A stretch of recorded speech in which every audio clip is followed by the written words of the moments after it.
ఎవరు మాట్లాడేది? నేను జయంతిని. Hi darling. మా అన్నయ్య ఊరి నుంచి వచ్చాడు. ఏం చేస్తాం, నెక్స్ట్ టైం బెటర్ లక్. ఇదిగో నువ్వేం బాధపడుకో, మళ్ళీ మనం కలుసుకునే వరకు ఓ 2 ఇస్తాను.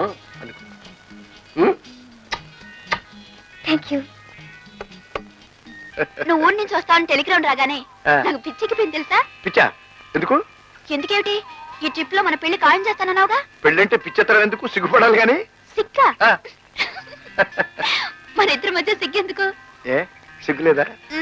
సిగ్గుపడితే ఇలా తిరుగుతానా? సరే, సిగ్గులేని ఆడదు ఆడదే కాదు. సిగ్గుపడే ఆడది ప్రేమించదు, ప్రేమించే ఆడది సిగ్గుపడదు. మీకెవరు కావాలి? సిగ్గుపడే ఆడది కావాలా, ప్రేమించే ఆడది కావాలా? సిగ్గుపడుతూ ప్రేమించే ఆడది కావాలి. అయితే వేరే వాళ్ళని చూసుకోండి. ఆగు. పెళ్ళంటే మన ఇద్దరిదే కాదుగా. అటు మీ అన్నయ్య ఉన్నాడు, ఇటు మా చెల్లి ఉంది. వాళ్ళిద్దరికి పెళ్లి చేసిన తర్వాత మనం చేసుకోవచ్చు.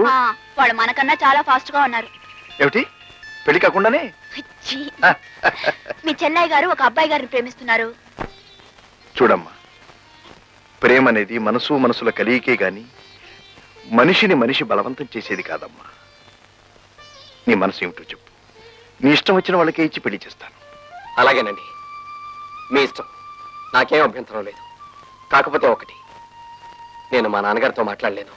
ఒక్కసారి మీరు మా ఇంటికి వచ్చి ఆయనతో మాట్లాడండి. ఓకే. ఏమ్మా, అబ్బాయి ఏమంటున్నాడు? ఏమంటారు? అది కాదు, మిలిటరీ వాడు కదా, ఎప్పుడు ఏమంటాడు అని. ఏ మిలిటరీ వాళ్ళు మనుషులు కారా?